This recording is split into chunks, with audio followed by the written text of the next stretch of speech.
Milwaukee is one of the segregated cities. The unemployment rate been roughly 18% for a very long time in the black community. When it was 18% in the black community, it was 5% in the white community. So the average white kid that come out, they say, I could be a doctor, I could be a lawyer.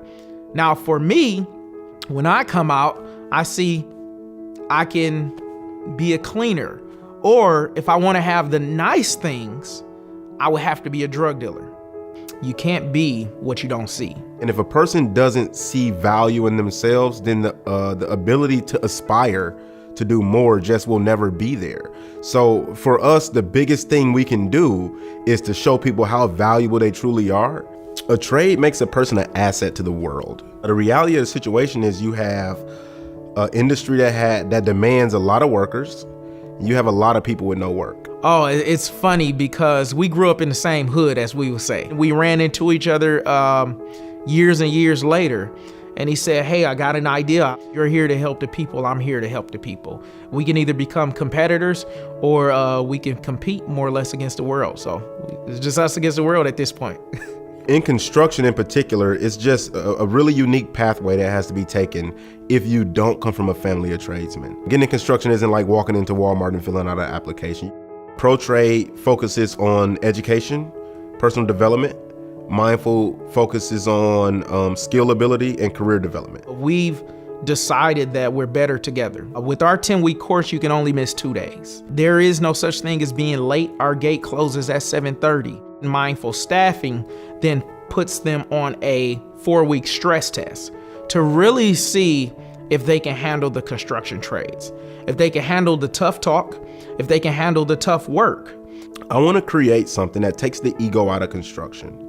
And I want to bring the focus back to the art, the craft, and the beauty of being a true tradesman who's in love with their craft. There's not a day that goes by that me and Reggie aren't talking about what we're doing, how we can improve it, what the future looks like, the people we need. A lot of times you don't get a job just because you don't talk right. And it's not taken into consideration that the environment is what shaped them to talk like this. So it doesn't mean that they're wrong or they're bad just because they talk this way. You know, these are people with hearts that really want to change but have no idea of how to. And no one is going into the community saying, come with me. I've been incarcerated for basically 5 years. I got out August 24th, 2015. They showed me things that I necessarily didn't get from my family.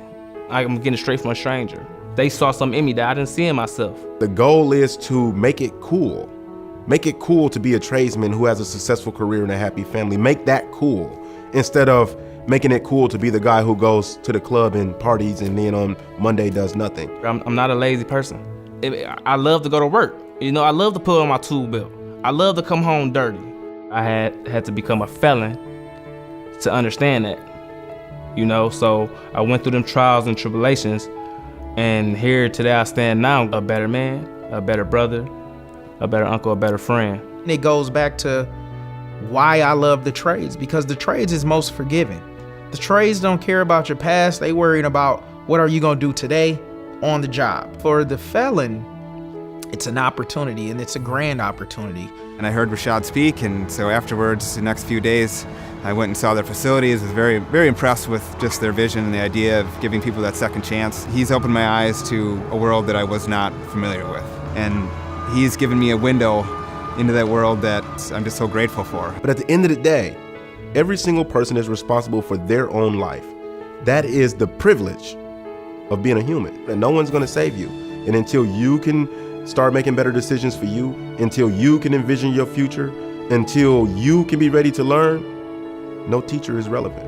We wanna reduce incarceration rates. We want to reduce the unemployment rates. You know, we want more fathers to be involved. We want people to start buying all of these foreclosed homes. I know that I'm doing what God sent me here to do. You can be exceedingly successful in the service to other people. It just takes a little bit of sacrifice and a little bit of hope, and you have change.